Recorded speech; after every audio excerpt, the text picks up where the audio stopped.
Alfredo da Silva foi um dos maiores industriais europeus e mundiais. Eu diria que Alfredo da Silva, no tempo, foi um gênio. Podemos compará-lo em Henry Ford ou outros grandes empresários, ou outros grandes industriais. Alfredo da Silva era uma força da natureza, era um vulcão. Como diriam os anglo-saxónicos, é quase bigger than life. Um empresário que se tornou um ícone e um inspirador para gerações presentes e futuras. E eu acho que ele era verdadeiramente um vencedor. Que considerava que era a sua responsabilidade fazer sempre mais e melhor.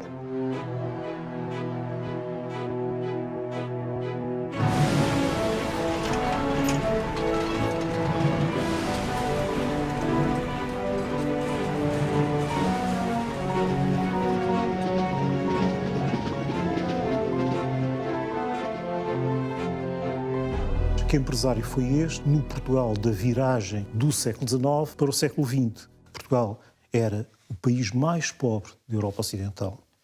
Era um país predominantemente agrícola, predominantemente rural. Tinha, na Europa Ocidental, a taxa de analfabetismo mais elevada. Menos de 20% da população sabia ler e escrever.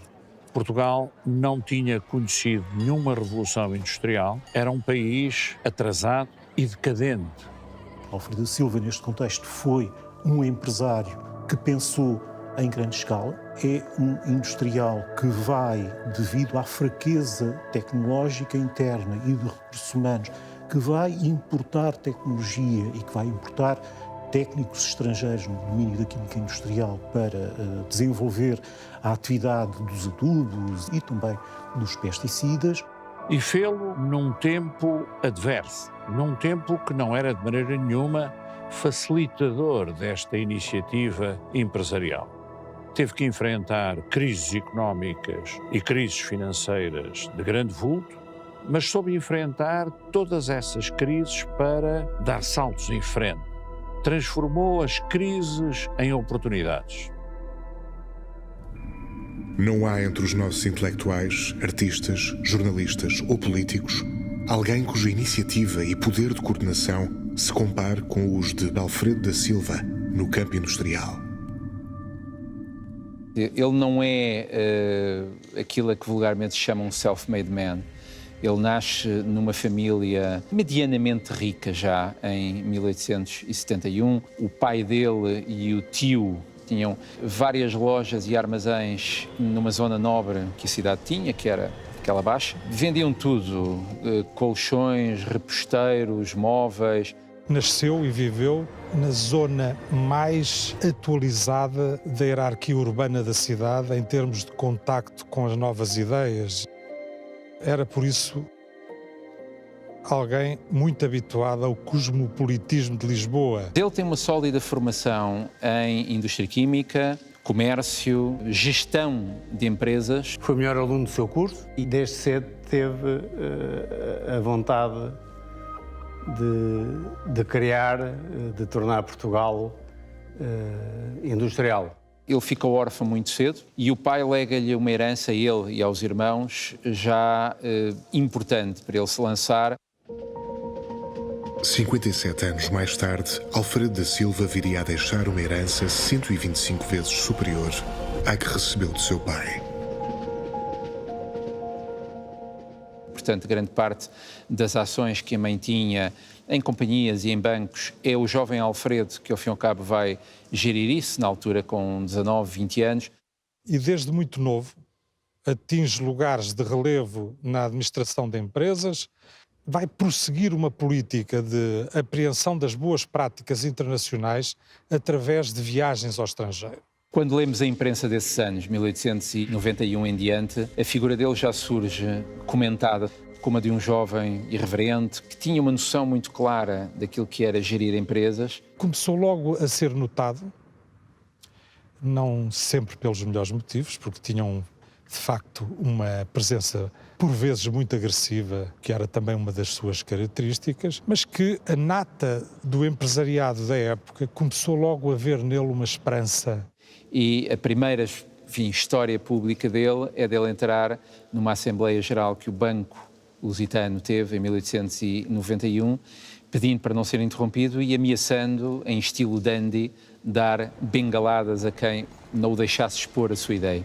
E a sua ideia era, de facto, resgatar o banco, e é exatamente entre a massa semifalida do banco que ele encontra essa pequena empresa industrial que era a CAF e acaba por se tornar sócio-gerente da Companhia Aliança Fabril na altura. A fusão da Companhia Aliança Fabril e da União Fabril é que vai dar a CUF em 1898.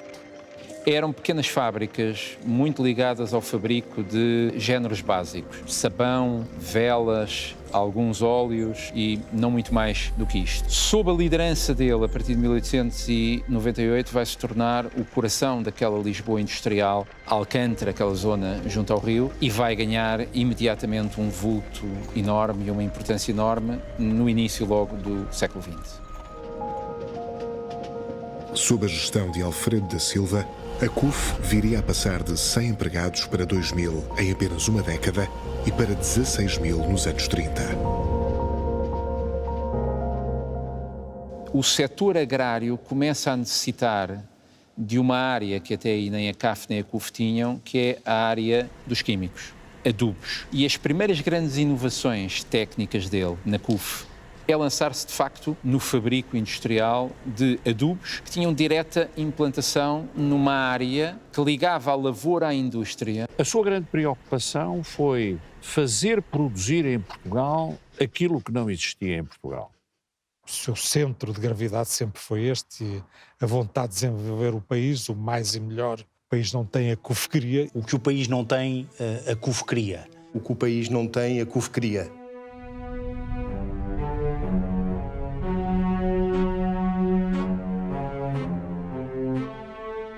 Sempre foi as máximas do Alfredo da Silva, o desenvolvimento do país. E a partir daí, a própria CUF vai multiplicar não só os adubos, mas todas as indústrias, a montante ou a jusante disso. Embalagens, sacas em juta, um setor de metalomecânica que ao fim e ao cabo acompanha os adubos e que permite que a agricultura em Portugal tenha dado de facto um salto importante na viragem do século XIX para o século XX. E foi assim que ele foi construindo um grande empório industrial. Se tinha adubos, tinha que ensacar os adubos e ia buscar sacos. Se tinha que transportar, ia buscar uma companhia de navegação. Se precisava de um banco, comprava um banco ou fazia um banco. E essa é a história da CUF, é agregar vários negócios àquilo que já existia porque fazia sentido. É realmente essa a perspectiva que Alfredo da Silva sempre teve presente e acho que nesse sentido foi um visionário também. Tinha uma ambição, um foco muito grande em ter permanentemente as melhores tecnologias e as melhores pessoas e, se fosse necessário, ir ao estrangeiro buscá-las para que as empresas dele estivessem sempre no topo da gestão e, a partir daí, formar executivos, formar gestores, formar engenheiros, formar todo o tipo de colaboradores, desde o chão de fábrica até ao topo. A ideia dele era fazer mais e melhor. Mais e melhor, mais e melhor. O lado comercial vai se desenvolvendo simultaneamente ao lado da produção. E o recurso ao marketing é muito evidente e às vezes muito original. Essa cadeia de cartazes com a progressão do pequeno agricultor desde o início até ao agricultor magnate, já com o seu grande veículo, a sua grande mansão e tal. É uma forma de sensibilizar muito interessante a sua clientela e que vai ter depois uma expressão até audiovisual, com um pequeno filme que reproduz as várias etapas que estão presentes nessa sucessão de cartazes. No início da sua carreira, Vasco Santana, fazendo publicidade, que é uma coisa que não é muito comum e não é muito do conhecimento geral. O grande salto que a CUF dá do ponto de vista da sua expansão e de se vir a tornar um grande empório industrial é quando se percebe que a velha fábrica das Fontainhas em Alcântara não tem muito mais espaço. A grande opção estratégica é tomada, que é atravessar o Rio Tejo e sediar a CUF no Arreiro. E foi escolher uma vila relativamente modesta na altura, mas com enormes capacidades de crescimento. Desde logo, com Porto, isto é, próximo do Tejo. E, portanto, ligava facilmente o escoamento industrial da CUF ao Alentejo, que era exatamente a zona onde a indústria rural estava a desenvolver-se nessa altura. E foi aí que Alfredo da Silva resolveu estabelecer uma cidade industrial. E uma cidade industrial não é apenas um conjunto de fábricas, é também um complexo habitacional, um complexo educacional, um complexo de saúde, um complexo desportivo, um complexo cultural. Tudo isso Alfredo da Silva criou no Barreiro. E vemos a maneira como de 10 em 10 anos aquela vila ganhava infraestruturas novas.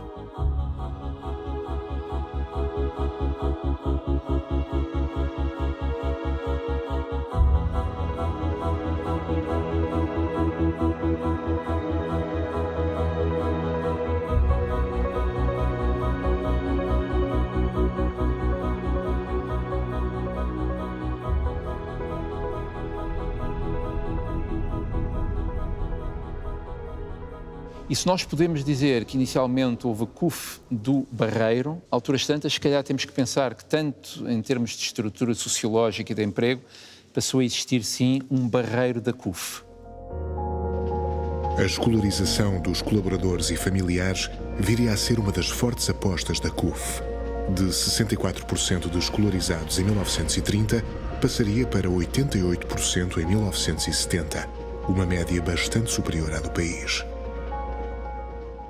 Demonstra ao país que o crescimento industrial pode e deve ser muito mais do que um agregador e uma fonte de desenvolvimento de produto, mas que deve ser uma fonte de desenvolvimento social, de capacitação do país e de educação. A política social da CUF começa em Alcântara ainda, mas é sobretudo a partir de 1907-8, do outro lado, onde havia espaço, que a CUF vai alargar uma obra social que chegou a contar-se como uma espécie de Estado dentro do Estado.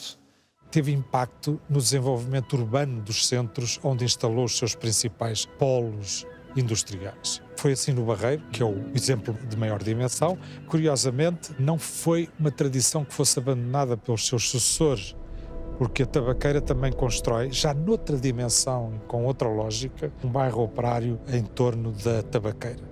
E aqui vemos uma diferença, a evolução geracional é muito interessante, porque de uma cidade da ferrugem, da indústria pesada, do barreiro, da poluição, passamos na terceira geração já para uma cidade-jardim muito mais ligada a preocupações ambientais, que é o caso de Albarraque. Foi com essa visão de responsabilidade social e também de cuidar das pessoas que nasceram bairros sociais, que nasceram escolas ligadas à CUF, que nasceu um clube de futebol ligado à CUF e também nasceu o Hospital da CUF. Posto médico, maternidade, subsídios vários que eram dados aos noivos, por exemplo, às mães. Os supermercados, na altura não se chamava-se as despensas.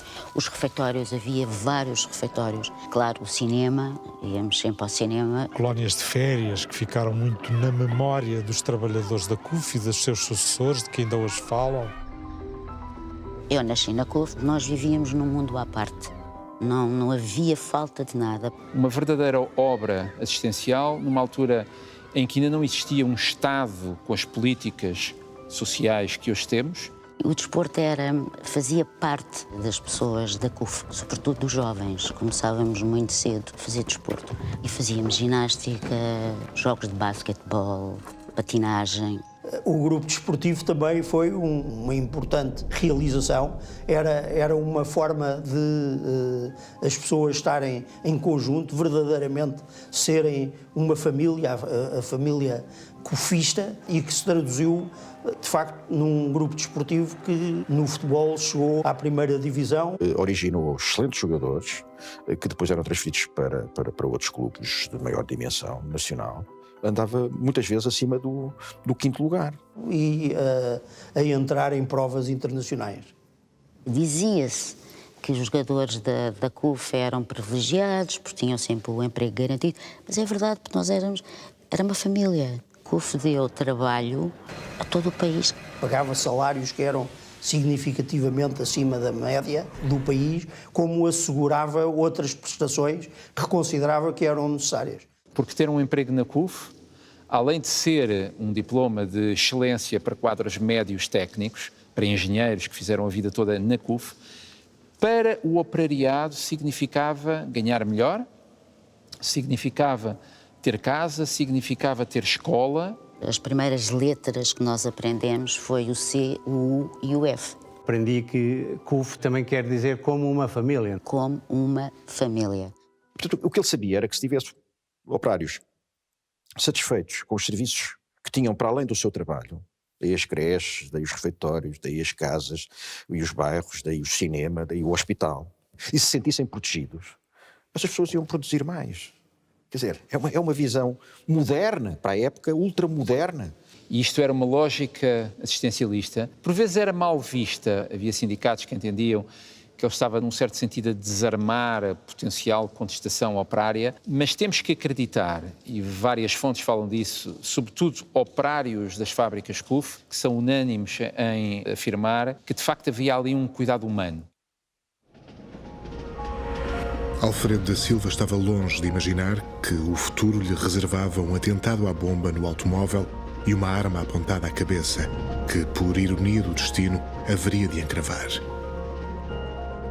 O Grupo CUF tem a originalidade de ter sido a primeira empresa a ter um hospital, provavelmente a única, a ter um hospital dedicado inicialmente aos seus funcionários e familiares. Mas não só, para servir a sociedade de Lisboa, na altura, que não tinha grande acesso a cuidados de saúde. Aliás, conta-se que o Estado Novo veio a fundar em 1952 o grande Hospital Central de Santa Maria. Santa Maria era o quê? Era a réplica estatal do Hospital CUF. Aliás, era conhecido pela Clínica das Inovações, porque muitos dos principais equipamentos que na altura existiam foram instalados pela primeira vez no Hospital CUF Infante Santo, em Portugal. Mais tarde, o meu avô Manel teve aí um papel também muito importante, porque reforçou muito aquilo que era a obra social da CUF. 1919 viria a revelar-se um ano de grandes acontecimentos para Alfredo da Silva, parte deles trágicos. O mais agradável e decisivo para o seu futuro legado seria o casamento da sua filha Amélia com o filho do Conde do Cartacho, Dom Manuel de Melo. O meu bisavô casou-se, teve uma filha. Penso que terá sido uma certa desilusão, porque na altura uma filha não era alguém que seria um seguidor natural, profissional, e, portanto, muito cedo teve que encontrar uma alternativa.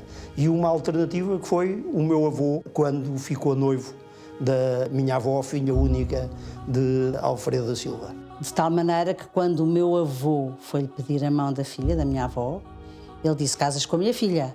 Casas com a minha filha. Mas também casas com a CUF. Ele diz ao genro que casa com a filha, mas casa com a CUF também. Mas casas com a CUF. Casa também com a CUF. Portanto, eu acho que ele nunca conseguia separar a parte do trabalho, CUF, e a parte familiar. Ele não tinha sangue nobre, mas a filha casa com um nobre. Manuel Augusto José de Melo torna-se genro dele e foi, de facto, o número 2 da CUF. O meu avô casou completamente com a CUF. Eu acho que é uma figura notável, porque não cresceu nada preparado para isso, e acho que foi extraordinário. No fundo, a minha avó, sendo a filha do Alfredo da Silva, ela perdeu o protagonismo, não é? Mas sempre por trás, sempre a apoiá-lo, sempre a dar-lhe força, sempre... E eu acho que é também outra figura extraordinária. O Portugal de Alfredo da Silva viveria momentos de verdadeiro caos político. Entre 1910 e 1926, passariam pelo poder 45 governos e 8 presidentes da República. Em apenas 3 anos, ocorreriam mais de 2.000 greves e, num ano em Lisboa, 200 atentados à bomba. Alfredo da Silva não era um político, era um homem de negócios, era um homem de empresa. O que quer da política é ordem nas ruas e confiança no Estado. E por isso vemo-lo presente nas mais importantes tentativas de pôr o país em ordem e dar estabilidade social ao país. Foi assim que, por exemplo, se envolveu com João Franco nos finais da monarquia constitucional. Foi assim que se envolveu com Sidónio Pais, que veio tentar pôr ordem numa república que estava profundamente perturbada e alterada. A partir de 1914 temos o maior choque externo do início do século XX, que é a Primeira Guerra Mundial. Tem consequências profundas em todos os países europeus e também em Portugal. E, portanto, há um surto enorme de contestação operária que atravessa aqueles anos de 1910, 11, portanto, não era exclusivamente em relação à CUF. Preciso ver que o período de ascensão do Alfredo da Silva e o período de afirmação da CUF como grupo empresarial consolidou-se no período de ascensão do movimento operário no mundo. Olhamos para a Alemanha, por exemplo, ou para a França, vemos que são períodos de fortíssima turbulência social e política,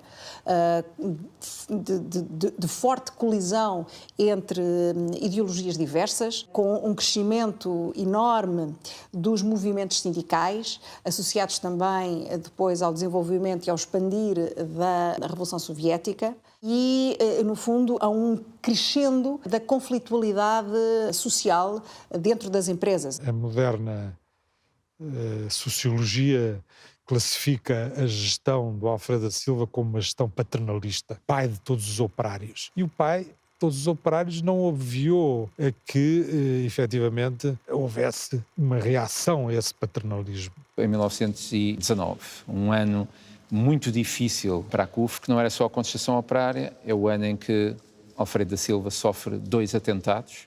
A história dele podia ter acabado ali logo. Porquê? Porque ele era um dos ricos, ele era um dos donos de fábrica. Há uma divisão social muito grande. Ele acaba por ser apanhado no radicalismo social e político em 19 e depois acaba por ser um dos alvos a abater numa lista que correu no célebre episódio republicano chamado A Noite Sangrenta, em outubro de 1921. Era amado e odiado. São ambos os dois sentimentos muito fortes. Ele é vítima de 2 atentados falhados em 19 e depois de um atentado mais sério, que o deixa, de facto, fisicamente ombalido. É informado que a sua vida corre risco. Apanha o comboio para o exílio. Mas em Leiria, alguém que o identifica e que no apiadeiro local indica aquela multidão anónima que estava ali, que aquele era o grande industrial da CUF, e portanto vão ao comboio, retiram-no, espancaram-no, deram-lhe um tiro, deixaram-no quase morto, e felizmente há alguém que, reconhecendo quem era aquele homem, o consegue salvar. Ele acaba por se decidir, então, em outubro de 1921, a partir para um exílio autoimposto entre 1921 e 1927. E durante esse período conturbado, entre Madrid e Paris, nunca deixou de orientar e de controlar as suas fábricas. Sempre que podia, o meu bisavô vinha incógnito a Portugal. Inteirava-se através de telegramas da atividade que se estava a passar nas fábricas e das diretrizes que ele queria dar. Ele geria a CUF por carta, que enviava 2 cartas por dia ao genro. A dar orientações estratégicas. A dar orientações estratégicas. Tenho alguma dificuldade em transpor-me para essa época, sem computadores, sem internet, sem telemóveis, na altura em que ele viveu, quanto mais no exílio, em que as dificuldades de comunicação e de acesso ao que era o dia-a-dia das empresas era muito maior, mas ele teve a capacidade para o fazer e fazê-lo bem e, portanto, acho que foi mais um feito que Alfredo da Silva teve na sua longa carreira empresarial. Alfredo da Silva estava longe de imaginar que a história se viria a repetir 50 anos depois com os seus netos.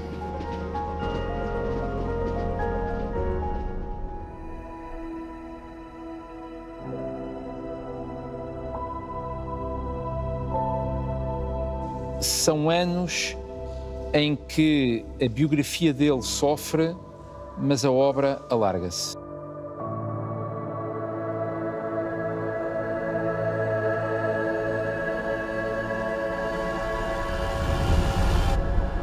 Alfredo da Silva, por exemplo, para desenvolver o transporte marítimo, quer entre as duas margens do Tejo, quer depois o transporte médio e de longo curso, vai ter necessidade de criar uma frota mercante, que lhe permite, por exemplo, ir buscar matérias-primas à Inglaterra, o carvão, e oleaginosas à África, que são essenciais para a sua atividade económica. Começou a juntar também ao seu portfólio industrial setores de serviços para poder apoiar o crescimento da sua atividade.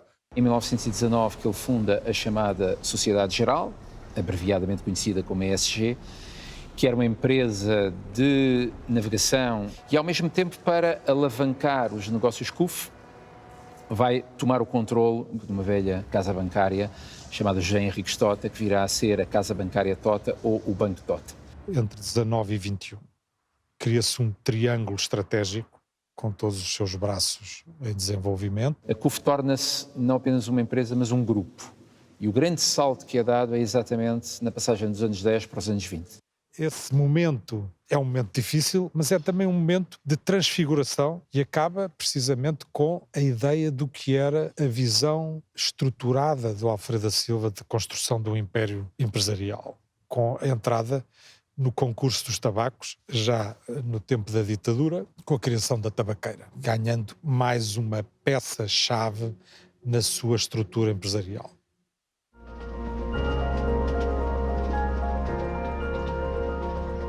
Alfredo da Silva deixava para trás 6 anos de exílio, mas desconhecia que estava prestes a embarcar no maior desafio da sua vida.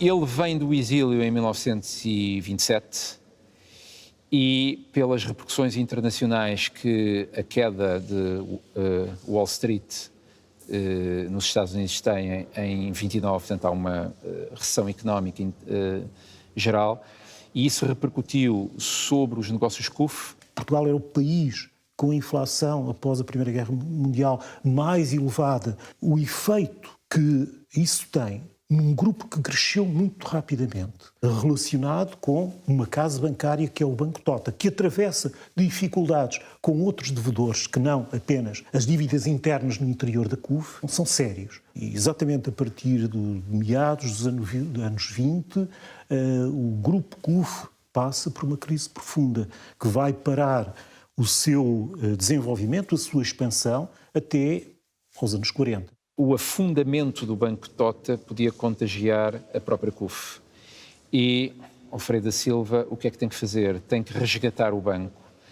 Por ele, que não era banqueiro, provavelmente ele tinha liquidado o Tota e, portanto, impedindo que o Tota tivesse um efeito de contágio sobre a parte industrial. Mas Salazar, responsável pelas finanças na altura, é aí que a relação deles se inicia. Salazar tem aqui um papel importante, porque convence-o a não deixar cair o Tota. A falência do maior grupo industrial no país ia ter, evidentemente, um impacto enorme na política do Estado Novo e na calma social que era necessário manter, até porque era um período de todos os riscos, quando depois apareceu o conflito da Guerra Civil de Espanha e na iminência da Segunda Guerra. E Salazar vai manobrar junto de outros bancos, para que os outros bancos ajudem a refinanciar um banco que era fundamental, que era aquela Casa Tota. Um momento em que o meu bisavô teve que pôr todo o património empresarial e o património pessoal ao serviço daquilo que era a sua obra e para assegurar que a obra iria continuar. O Banco Tota foi talvez o episódio mais difícil de toda a sua vida empresarial. Excelentíssimo Sr. Dr. Oliveira Salazar, nas mãos de Vossa Excelência, deixo entregue o destino da minha obra industrial e comercial, que tem sido toda a minha vida. Alfredo da Silva. Salazar tinha a consciência de que a CUF era um grupo económico com um peso enorme porque sendo um dos principais armadores do país, com a sociedade geral e toda a sua frota, entrou depois na indústria da reparação e da construção naval, através da obtenção da concessão da exploração dos estaleiros do Porto de Lisboa. Isso era uma área estratégica em tempo de Guerra Civil de Espanha. Os navios que se construíam nos estaleiros da administração do Porto de Lisboa passaram a ser as cerimónias do bota abaixo.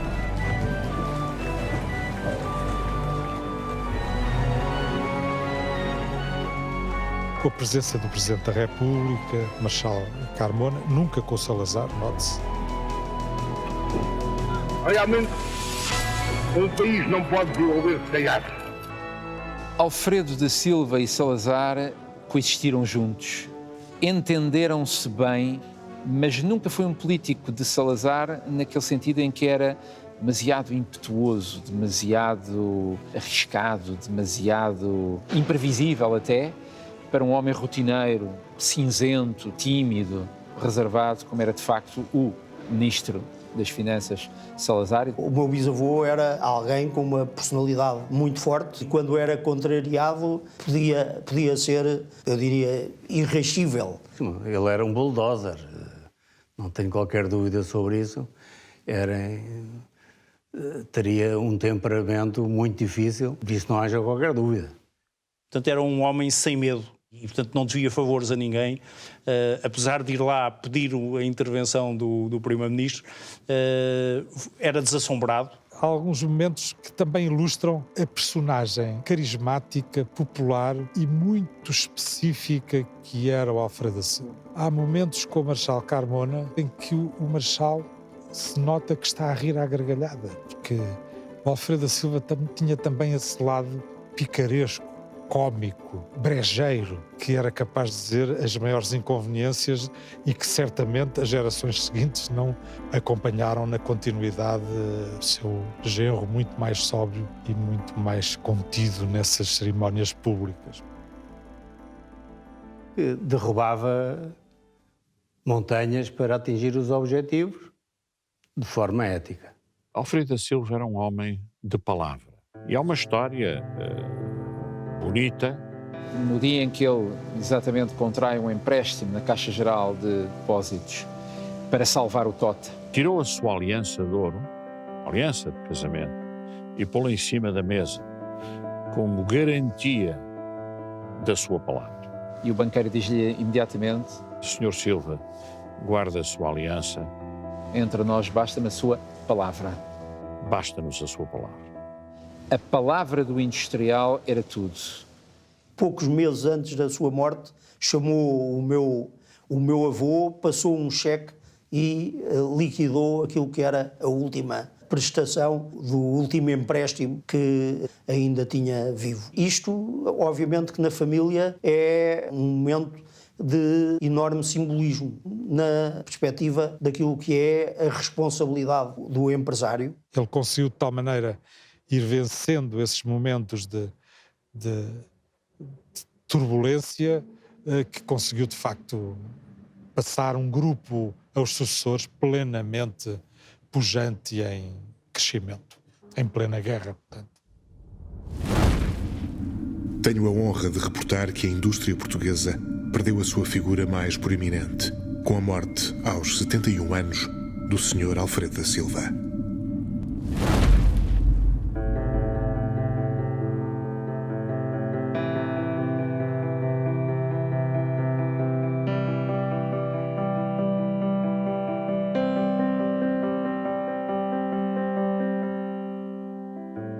Dentro do universo industrial, era seguramente o maior magnata que a indústria em Portugal tinha em meados do século XX.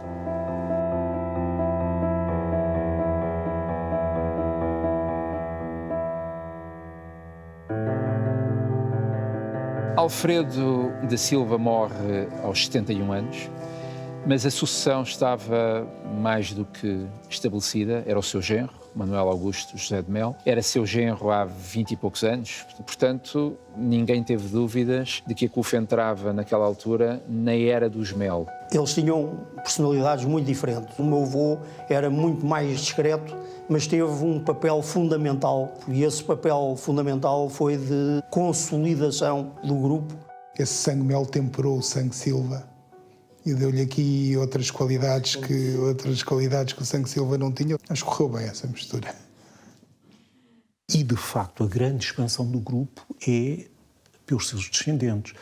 Primeiro por Dom Manuel de Mel, o seu genro, depois pelos seus netos, quer Jorge de Mel, quer José Manuel de Mel. Alfredo da Silva é, no entanto, como acontece muito nas empresas familiares, o iniciador, aquele que cria a ignição e que tem que ter características especiais, que são as da capacidade de liderança, capacidade de correr riscos, ambição, visão estratégica. Isso tudo reuniu-se num só homem e que, quando passa ao testemunho à geração seguinte, já é possível que a segunda geração tenha uma outra atitude de continuidade, de menos protagonismo pessoal, mais trabalho de equipa. E é nos anos 40, 50, 60 depois, que a CUF vai alargar negócios novos, o aço, o azoto, uma fábrica de tinta chamada Tinco, as fábricas de têxteis e, sobretudo, do arrendamento dos estaleiros da Rocha Condóbitos, nasce em embrião uma empresa que se chamou depois a Navalis e que vem dar fundada no tempo dos Melo a gigantesca Lisnave.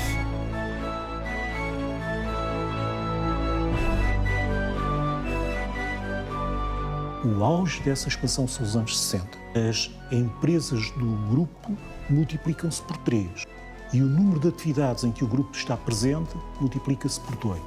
É aí que se constrói o grupo CUF, com cerca de 150 de empresas presentes em cerca de 50 atividades diferentes.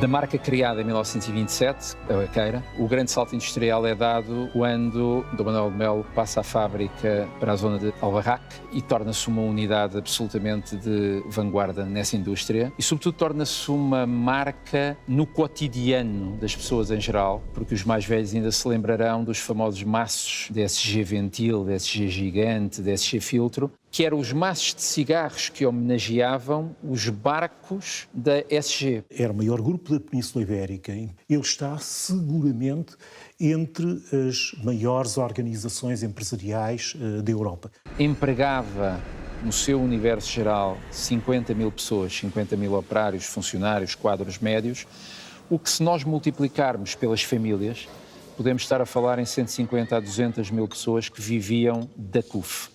Seria seguramente o grupo que tinha o maior peso no produto interno português.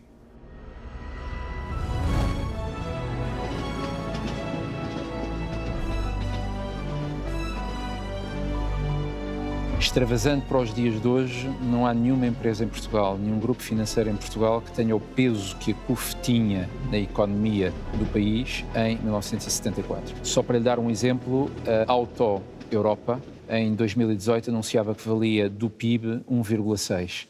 Portanto, estamos a falar de um grupo CUF que valia 5%. Eu estive envolvido com colegas de vários países, desde os Estados Unidos até ao Japão, num projeto conjunto de análise de grupos empresariais. Dos grupos empresariais que foram analisados, não há nenhum que tenha este peso na economia do seu país nos anos 70. O que se seguiu em 1974 é uma outra história.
CUF é nacionalizado, é desmantelado em 4, 5 meses. A obra da vida de Alfredo da Silva, de Dom Manuel de Melo e depois dos 2 netos, que já eram os líderes da própria CUF, desfaz-se ali.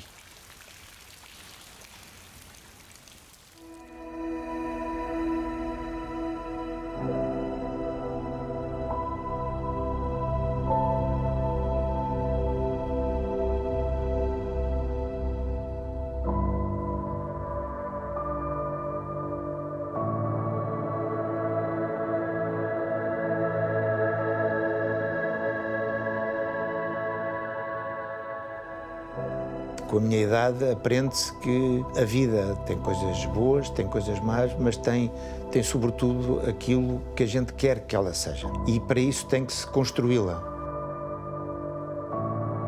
Eu, no 25 de Abril, tinha 23, 24 anos, tinha acabado o meu curso, estava na tropa e a tropa fechava às 4. Não é? Aquilo era assim, funcionário público fechava às 4, houvesse revolução ou não houvesse revolução. E foi aquilo no dia 12 de março, eu vim para casa e vivia ao pé do escritório, ao pé da CUF, e portanto normalmente passava pelo escritório para falar com o meu pai, um telefonema da recepção a dizer: estão aqui uns senhores que querem prender o Dr. Jorge de Melo. Um dos que comandava esse grupo de homens que vinham fardados era um antigo colega meu do liceu, que se descompôs quando me viu. Largou a metralhadora, fez mas havia 2 ou 3 de facto que queriam levar a questão para a frente. Eu estava fardado e vim acompanhar o meu pai cá abaixo, até a entrada do carro, e despedi-me do meu pai com um beijo, normal, como eu me despedia dele. No dia seguinte eu era o Judas, porque era quem, como tropa que era, dei o beijo no meu pai, que entreguei-o, portanto, à tropa. Jorge de Melo é detido durante alguns dias pelo COPCOM na altura. É preso sem uma culpa específica, ou seja, havia um ambiente de hostilidade em relação às grandes empresas, em relação aos ricos em geral. A nacionalização do grupo, um verdadeiro terremoto, onde a família teve que sair do país.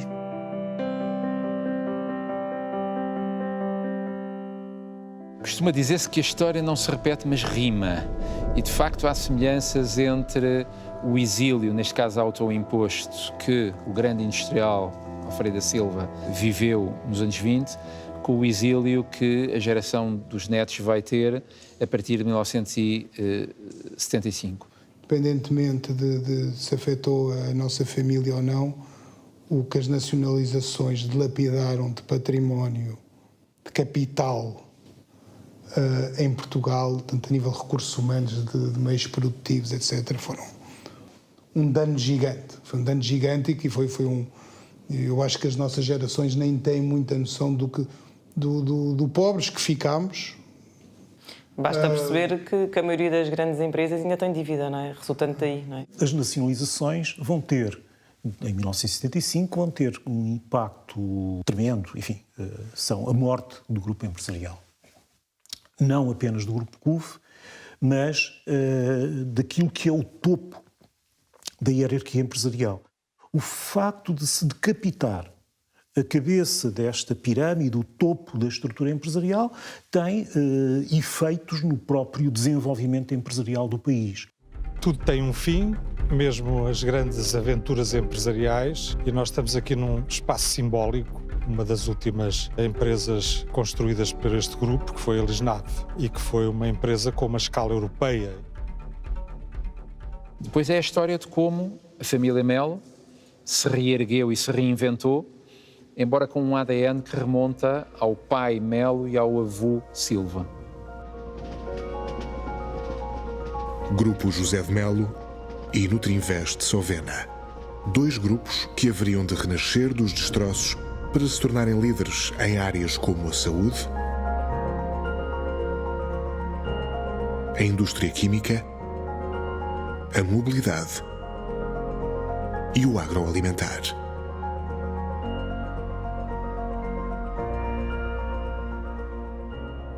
Desfeita a marca CUF, José Manuel e Jorge vivem fora, na Suíça, em Espanha, enfim, só voltaram verdadeiramente e só se reergueram empresarialmente nos anos 80, não para reconstituírem o grupo CUF como uma marca única, mas cada um dos dois netos dele, Jorge de Mel e José Manuel de Mel, deram origem a dois grupos empresariais que chegaram aos nossos dias.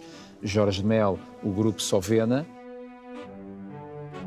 José Manuel de Mel, o grupo José de Mel, aí manteve-se a marca José de Mel. Chegando à conclusão que cada um devia seguir o seu caminho separado, na medida em que haveria maior possibilidade de sucesso, partilhando uma visão comum, mas seguindo caminhos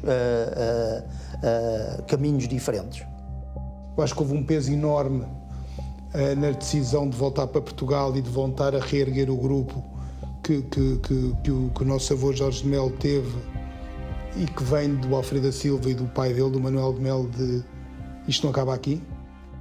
O meu avô sempre teve uma tenacidade que eu lhe admirava muito, ou seja, aquilo aconteceu, afetou-o, sentiu na pele, esteve preso em 75, mas nunca ouvi lamentar-se de braços caídos, ou seja, aconteceu, mas agora vamos para a frente e este é o nosso caminho e vamos aqui construir uma nova realidade, um novo projeto. E com 60 e qualquer coisa anos arrancou para as privatizações, vendendo bens pessoais para se capitalizar. Não sei qual é a sensação de ter que comprar uma empresa que já foi nossa. Como é que se passa o tema da revolução? Perdoa-se, mas não se esquece.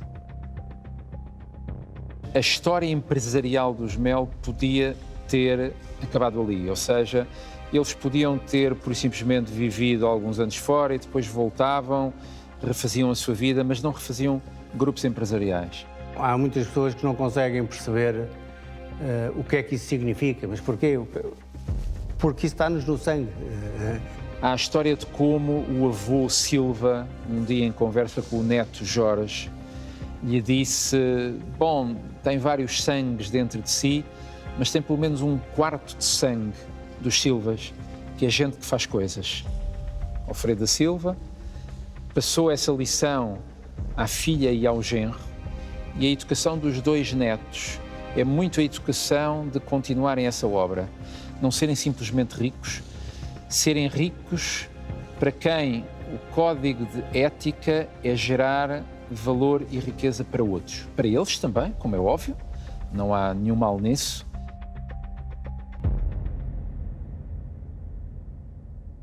Fazemos parte de uma cadeia que vem de trás, que vem do meu bisavô, mas que queremos levar para as próximas gerações.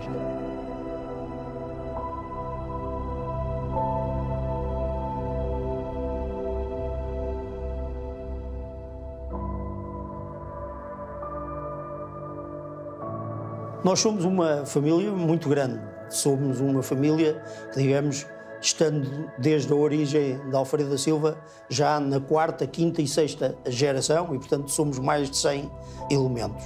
Temos todos como foco continuar a ser uma família unida e uma família unida nos negócios. Alfredo da Silva tinha também, em termos familiares, uma noção de família unida e manter a família, não é? E nós também temos isso e isso foi-nos passado e esperamos passar isso para as gerações futuras.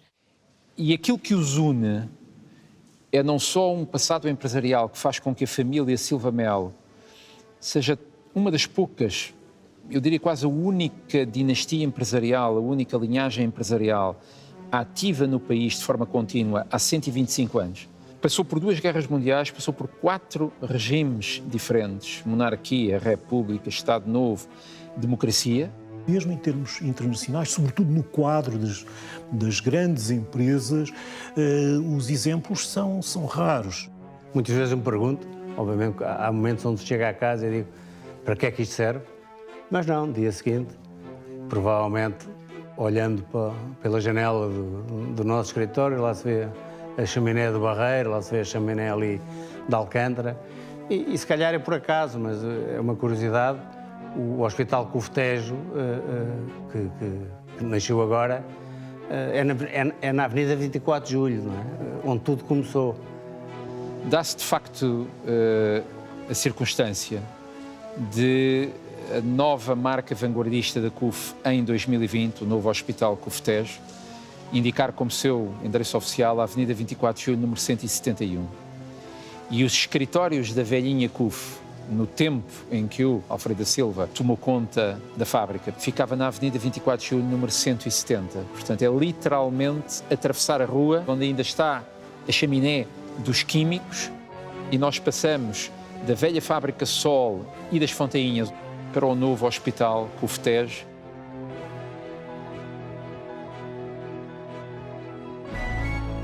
Isto é um mau dia para discurso, mas para desenvolver a construção moderna é preciso haver arte. E no Barreiro vai-se fazer uma instalação. Mas a verdade é que nós não temos, no mundo industrial, ninguém que se compare à figura de Alfredo da Silva. Alfredo da Silva, se vivesse hoje, seria um inconformado, mas um inconformado lutador. Continuaria a ser um desalinhado. Portugal ganharia em ter muitos Alfredos da Silva. Se calhar puxava-nos as orelhas em alguma asneira que nós tivéssemos feito, mas eu acho que estaria, no global, estaria satisfeito e orgulhoso. Penso que sim.